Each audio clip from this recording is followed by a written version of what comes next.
ভারতের সেনাপ্রধান আশ্বাস দিতে গিয়ে মানে মুখের কথায় শুধু আশ্বাস দেন নাই, তিনি এটা সুস্পষ্টভাবে বলেছেন যে বাংলাদেশের সক্ষমতা বৃদ্ধি নিয়ে যেমন বিশেষভাবে উদ্বিগ্ন হবার কারণ নাই, কারণ সেটা তাদের এখতিয়ার, ভারত সেদিকে গভীরভাবে নজর রাখছে।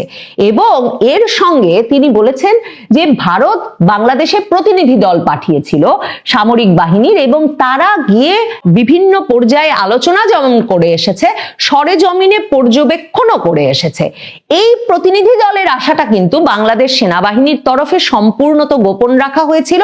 ভারতীয় সেনাপ্রধান বছরে একবার বার্ষিক এক সংবাদ সম্মেলনে সাংবাদিকদের সরাসরি প্রশ্নের উত্তর দিয়ে থাকেন। ভারতীয় সেনাপ্রধান উপেন্দ্র দ্বিবেদীকে 2025 সাল থেকেই সেই সংবাদ সম্মেলনে বাংলাদেশ প্রসঙ্গে প্রশ্নের মুখোমুখি হতে হচ্ছে, কারণ বাংলাদেশের সঙ্গে ভারতের সম্পর্কটা 2024-এর 5ই আগস্টের পর থেকে এমন তলানিতে গিয়ে ঠেকেছে যে এটা ভারতের জন্য একটা নিরাপত্তা ঝুঁকি কিনা, এবং ভারত বাংলাদেশের সম্পর্কটা একটা অবিশ্বাসের, যুদ্ধের, দ্বন্দ্বের হয়ে উঠেছে কিনা সে প্রসঙ্গে ভারতীয় সংবাদ মাধ্যম সরাসরি ভারতীয় সেনাপ্রধানকে প্রশ্ন করেন।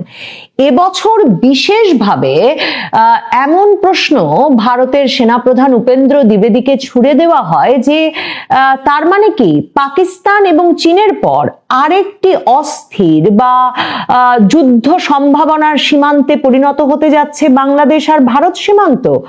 ভারতের সেনাপ্রধান উপেন্দ্র দ্বিবেদী খুব শান্তভাবে এই প্রশ্নের উত্তর দিয়েছেন। তিনি সংবাদ মাধ্যমকে একেবারেই কোনো উত্তেজনা ছড়াতে চান নাই। তিনি নিরুদ্বিগ্ন কণ্ঠে আস্থার সঙ্গে সংবাদ মাধ্যমকে বলেছেন যে প্রথমেই যেটা মাথায় রাখতে হবে, বিবেচনা করতে হবে, সেটা হচ্ছে বাংলাদেশে যে সরকারটি আছে, ইন্টারিম সরকার, সে সরকারটি আসলে কতদিনের জন্য আছে?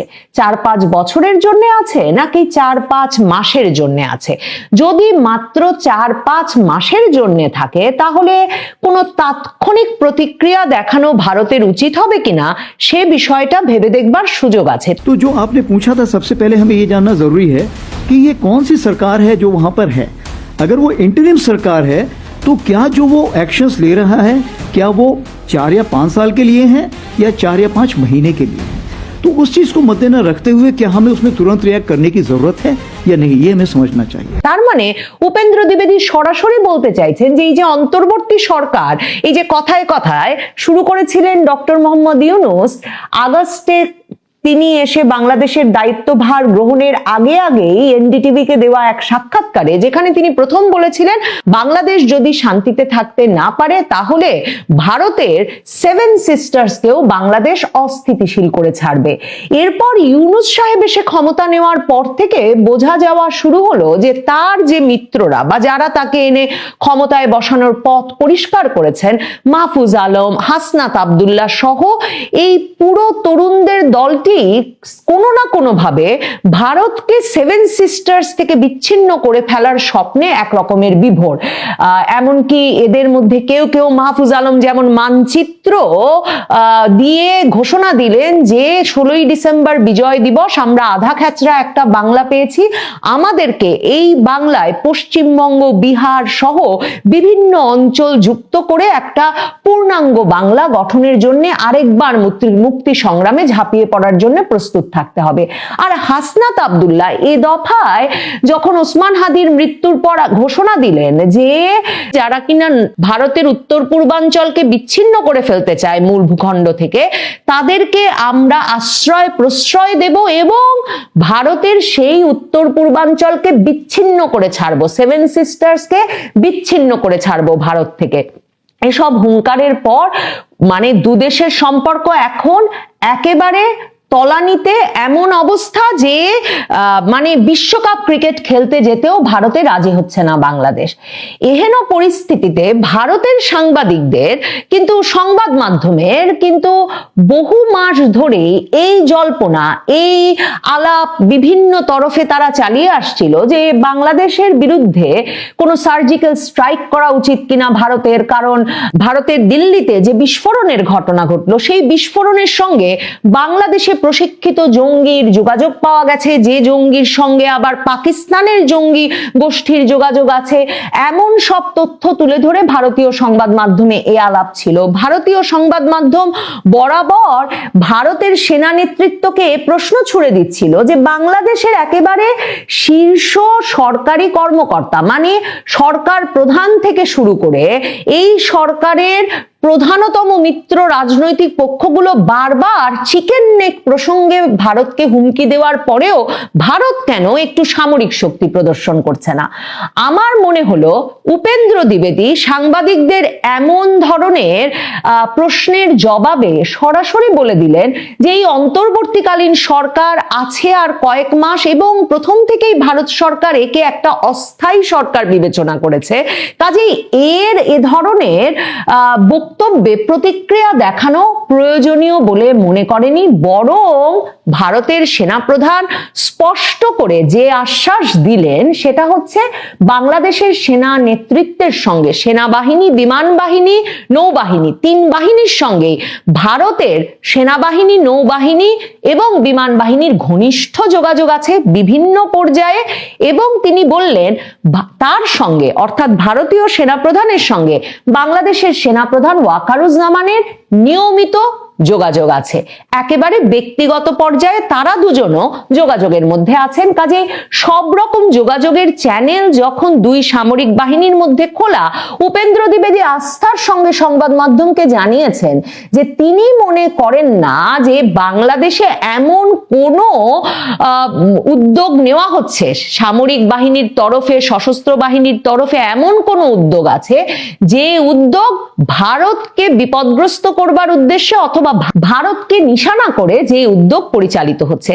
সাংবাদিকেরা কিন্তু সরাসরি প্রশ্ন করেছিলেন যে বাংলাদেশের সঙ্গে পাকিস্তান আর চীনের যে মিত্রতা তৈরি হয়েছে সেটা উদ্বেগজনক কিনা। এই যে পাকিস্তান এবং চীনের সঙ্গে সামরিক কৌশলের মিত্রতা বা ঘনিষ্ঠতা বাড়িয়ে বাংলাদেশ সামরিক অস্ত্র শস্ত্র যুদ্ধাস্ত্র কিনছে এবং তার সক্ষমতা বৃদ্ধি করছে, এটা ভারত ঝুঁকিপূর্ণ বলে মনে করে কিনা সেটা কিন্তু সাংবাদিকরা তখন মনে করিয়েছিলেন। উপেন্দ্র দ্বিবেদী এই বিষয়টাকেও হালকা করে দেখানোর চেষ্টা করেছেন। তিনি বলেছেন যে প্রত্যেক দেশের নিজ নিজ এখতিয়ার আছে নিজেদের সামরিক সক্ষমতা বৃদ্ধির, কিন্তু তিনি গ্যারান্টি দিয়ে বলতে পারেন যে বাংলাদেশের তিন বাহিনী, বিমান বাহিনী, নৌবাহিনী এবং সেনাবাহিনী এখন এমন কিছু করছে না যেটার লক্ষ্য ভারত। কিন্তু বাংলাদেশ ভারত সীমান্তে, মানে ভারত ছাড়া কাকে লক্ষ্য করেই বা বাংলাদেশ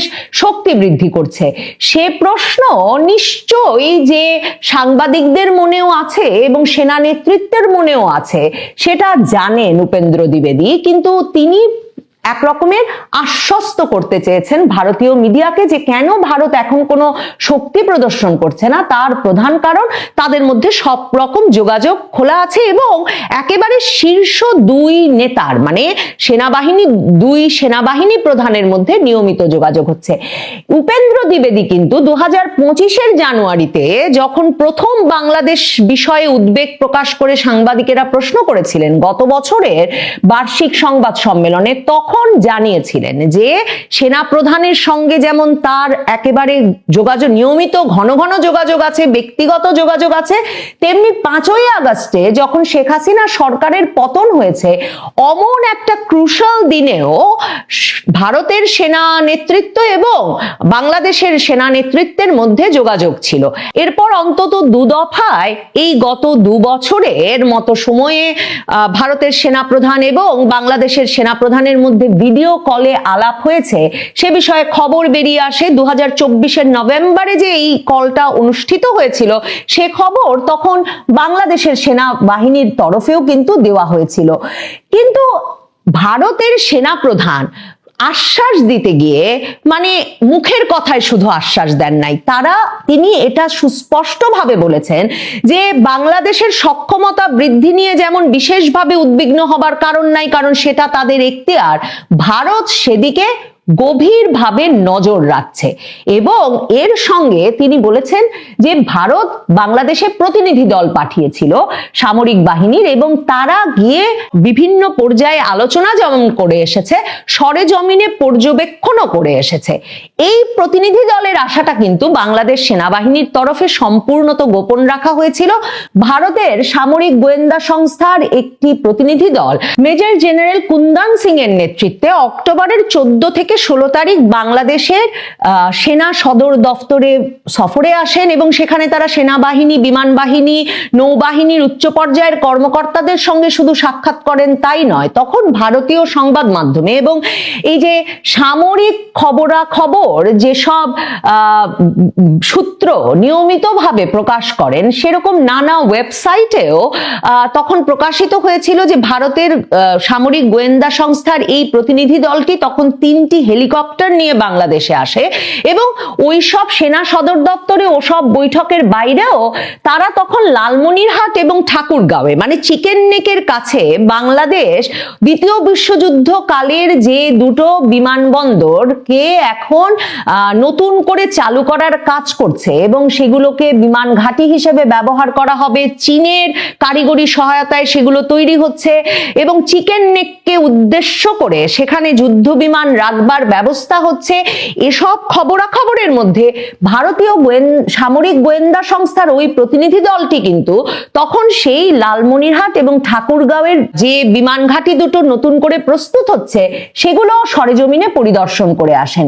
মনে রাখতে হবে, অক্টোবরে ভারতীয় ওই প্রতিনিধি দলে লালমনিরহাট ঠাকুরগাঁও পরিদর্শনের পরপরই কিন্তু সেনাপ্রধান ওয়াকারুজ্জামানও সেখানে গিয়ে পরিদর্শন করে আসেন। তাহলে সেনাপ্রধান ওয়াকারুজ্জামান কি ভারতের কোনো উদ্বেগের বিষয়ে নিজে দেখতে সেখানে গিয়েছিলেন এবং তারপর ভারতীয় সেনাবাহিনীকে আবারও আশ্বস্ত করেছেন?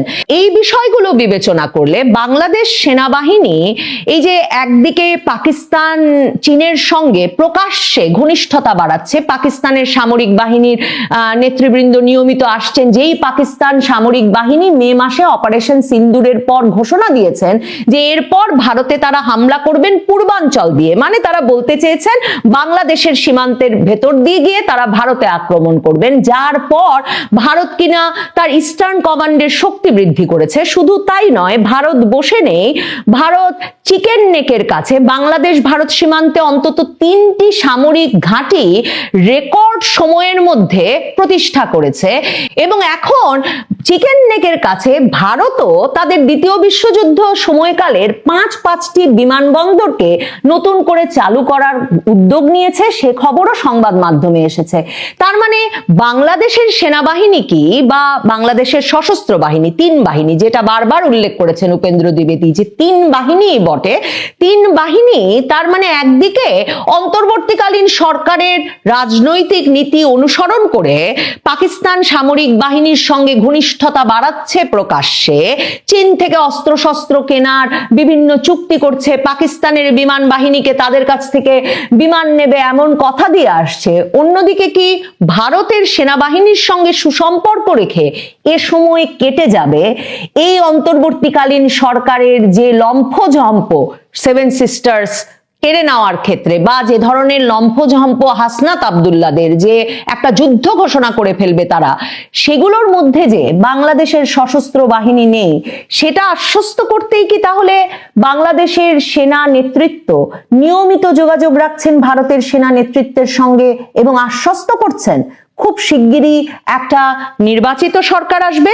নাকি বাংলাদেশের সেনাপ্রধান অন্য অনেক ক্ষেত্রেই যেমন এক এক পক্ষকে এক এক রকম আশ্বাস দিয়ে আসেন, তারই ফলশ্রুতিতে ভারতের সঙ্গে তাদের এই ঘনিষ্ঠ যোগাযোগের বিষয়টি তিনি একরকম চেপে যাচ্ছেন, সশস্ত্র বাহিনীর তরফে একরকম চেপে যাওয়া হচ্ছে, এবং বাংলাদেশের জনগণের সামনে এমন একটা ভাব প্রকাশ করা হচ্ছে বাংলাদেশ যে কোনো সময় ভারতের বিরুদ্ধে যুদ্ধে যেতে রাজি। সম্ভবত ভারতের গভীর নজরদারি কিংবা এই যোগাযোগেও বিশ্বাস রাখতে না পেরে রীতিমতো সামরিক গোয়েন্দা সংস্থার প্রতিনিধি দলকে বাংলাদেশে পাঠিয়ে দেওয়া এটাই ব্যাখ্যা করে যে যোগাযোগ আছে বটে, তবে শতভাগ বিশ্বাসের সম্পর্ক সেনাপ্রধান ওয়াকারুজ্জামানের সঙ্গে সেনাপ্রধান উপেন্দ্র দ্বিবেদীর নেই। হঠাৎ ভারতীয় সেনা প্রধানের কণ্ঠে বাংলাদেশ সেনাবাহিনীর প্রশংসা কেন? গতকাল মঙ্গলবার ভারতীয় সেনাবাহিনীর বাৎসরিক সংবাদ সম্মেলনে ভারতীয় সেনা প্রধান উপেন্দ্র দ্বিবেদী নানা বিষয়ে কথা বলেছেন। বাংলাদেশ বিষয়ে, পাকিস্তান বিষয়ে, অপারেশন সিঁদুর বিষয়ে।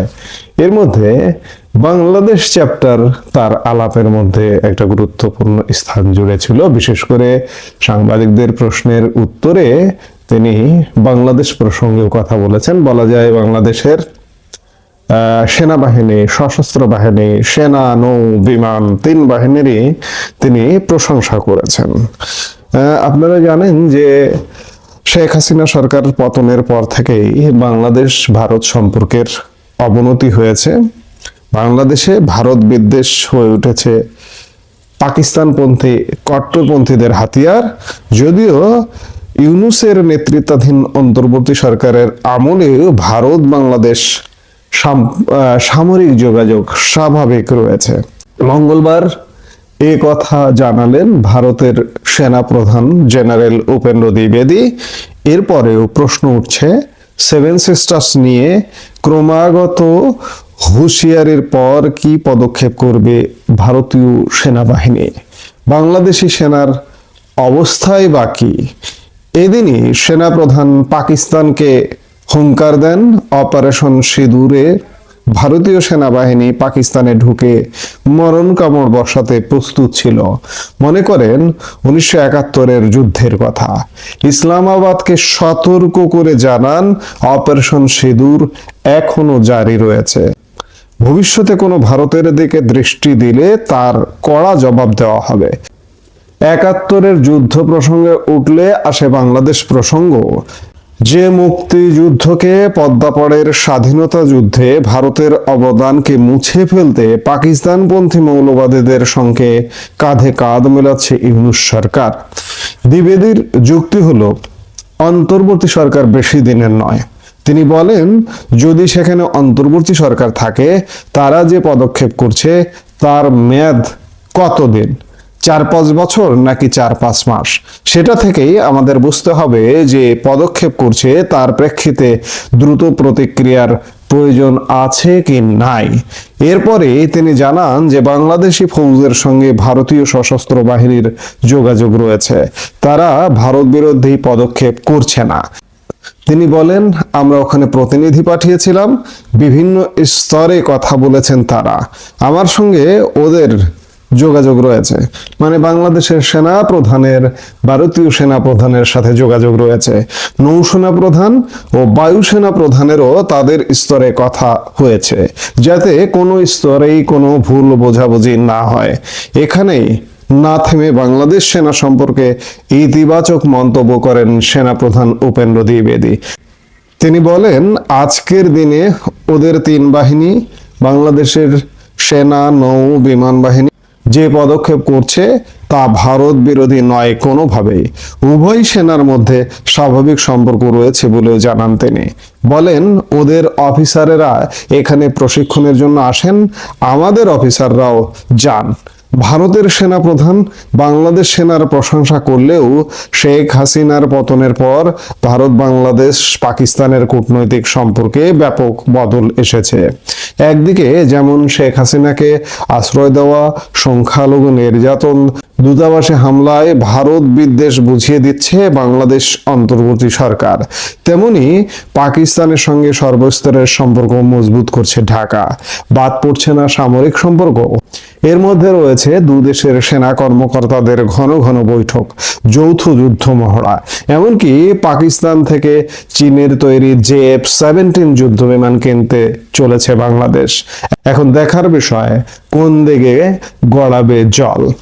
যাই হোক, সত্যিকার অর্থে ভারতীয় সেনা প্রধান খুব গুরুত্বপূর্ণ কথা বলেছেন বাংলাদেশ প্রসঙ্গে, যে সরকারটাকে অন্তর্বর্তী সরকার, এবং এই অন্তর্বর্তী সরকারের পদক্ষেপ কয়দিনের, 3 মাস, 5 মাস নাকি 5 বছরের? এই অন্তর্বর্তী সরকার যে কর্মকাণ্ড করছে আসলে এগুলো আমলে নেওয়ার নয়। এবং সত্যিকার অর্থে ভারতীয় সেনাবাহিনী বলুন কিংবা ভারত সরকার বলুন, এই সরকারের কর্মকাণ্ডকে আমলে নিচ্ছে না। এমনকি এই সরকারের সাথে দেখা সাক্ষাৎ পর্যন্ত হয় না। আপনারা কদিন আগে দেখলেন যে এস জয়শঙ্কর বাংলাদেশ সফরে এলেন, কিন্তু সরকারের কারো সাথে দেখা হয়নি। সরকারের কেউ যে পড়ে যদি দেখা করে আসিফ নজরুল কিংবা এই যে খলিলুর রহমান জয়শঙ্করের সাথে সাক্ষাৎ করেছিলেন। তিনি যেখানে ছিলেন, যে স্পটে ছিলেন, সেখানে সাক্ষাৎ করেছেন। এটা তো আর ভারত সরকারের আগ্রহ নিয়ে এই সরকারের সাথে সাক্ষাৎ বলা যাবে না। আবার সেনাবাহিনী যে পদক্ষেপগুলো করছে, এখন পর্যন্ত সেনাবাহিনী বা সশস্ত্র বাহিনী, 3 বাহিনী, সেনা, নৌ, বিমান, তার মধ্যে তারা কোনো ভারত বিদ্বেষী কর্মকাণ্ড খুঁজে পাননি। তারা বাংলাদেশে প্রতিনিধিও পাঠিয়েছেন, এর মধ্যে পাঠিয়েছিলেন। সোজা কথা, সেনাবাহিনী, সশস্ত্র বাহিনীর তরফ থেকে ভারত বিদ্বেষী কোনো কর্মকাণ্ড সেনাবাহিনী অন্ততপক্ষে দেখছে না। কারণ সেনাপ্রধান উপেন্দ্র দ্বিবেদী তার বক্তব্যে যথাযথভাবেই বললেন যে আমাদের সেনাবাহিনীর সঙ্গে যেমন যোগাযোগ আছে, তার তিনি যে সেনাপ্রধান, বাংলাদেশের সেনাপ্রধানের সাথে যোগাযোগ আছে। আবার বিমান বাহিনী, নৌবাহিনী, তাদের স্ব ক্ষেত্রে যোগাযোগ হচ্ছে। অফিসারদের মধ্যে আদান প্রদান হয়, তাদের অফিসাররা বাংলাদেশে আসে, বাংলাদেশের অফিসাররা ভারতে ট্রেনিং করতে যায়। অর্থাৎ কোনোভাবে ভারত বিরোধিতা সেনাবাহিনীর মধ্যে অন্ততপক্ষে পরিলক্ষিত নয়। আমাদের সোসাইটিতে, আমাদের সমাজে, আমাদের রাজনৈতিক অঙ্গনে, আমাদের সরকারে ভারত বিরোধিতা থাকলেও সেনাবাহিনী বা সশস্ত্র বাহিনীতে ভারত বিরোধিতা নেই, এটি খুব স্পষ্ট করে উপেন্দ্র দ্বিবেদী বলেছেন এবং তারা বাংলাদেশের প্রতিনিধি পর্যন্ত পাঠিয়েছেন। আমি বরাবরই বলি না যে ভারত কি আসলে চুপচাপ আছে?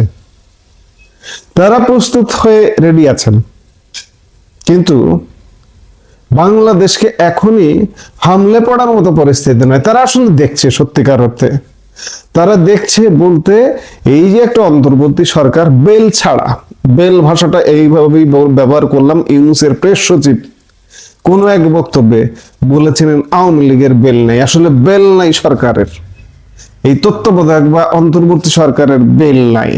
বেল দিচ্ছে না কেউ, সারা পৃথিবীর কেউ দিচ্ছে না, ভারত দিচ্ছে না, ভারতের সেনাবাহিনীও যে দিচ্ছে না, এটি উপেন্দ্র দ্বিবেদী আর একবার বুঝিয়ে দিলেন। যার কারণে আমলে নেওয়ার কিছু নেই। এরা যতই পাকিস্তান প্রীতি করুক না কেন, এখনো কিছু হবে না।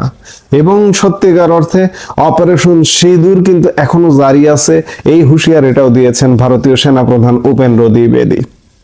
যাই হোক, একটা নির্বাচিত সরকার এলে যদি সমাজ, সোসাইটি, রাজনীতি ভারত বিরোধী রিয়েক্ট করে কিংবা সশস্ত্র বাহিনী যদি রিয়েক্ট করে, তখন নিশ্চয়ই ভারত পদক্ষেপ করবে। আপনারা জানেন ভারতের প্রস্তুতি কি পরিমাণ, কি অবস্থা, সীমান্তে কেমন প্রস্তুতি, বাংলাদেশ সীমান্তে। আমরা হয়তো 12 ফেব্রুয়ারির পর নির্বাচিত সরকার এলে, সরকার আসার পরে সেই সরকারকে তো নিশ্চয়ই গুনবে ভারত সরকার, ভারতের সেনাবাহিনী। যে সেই সরকার যে কর্মকাণ্ড করবে সেটা তো একটা 5 বছর মেয়াদি, তাই না? 5 বছর থাকতে পারবে কিনা নাকি 5 মাস থাকবে সেটা বিবেচ্য বিষয় নয়। কিন্তু ভারত সরকার কিংবা ভারতের সেনাবাহিনী এটি মাথায় নিয়েই কাজ করবে। কিন্তু এখনকার সরকারকে মনে করছে ঠুনকো একটা সরকার, যে কোনো মুহূর্তে উড়ে যাবে, উড়ে যাওয়ার সময় এসে গেছে। এমনি স্বাভাবিক নিয়মে যেহেতু বাংলাদেশে কোনো চাপ তৈরি হয়নি, এই সরকার 1.5 বছর কাটিয়ে গেল। কিন্তু এই যে নির্বাচন হচ্ছে, নির্বাচন হয়ে সরকারের লোকজনকে চলে যেতে হবে। তার পরবর্তী সময় কি হবে সেগুলোই বিবেচ্য বিষয়। ভারতীয় সেনা প্রধান উপেন্দ্র দ্বিবেদীর কথায় এটি বেরিয়ে এলো এবং এখন পর্যন্ত ইতিবাচক ভাবেই দেখছে বাংলাদেশের সশস্ত্র বাহিনীকে, ভারতের সেনাবাহিনী বা সশস্ত্র বাহিনী।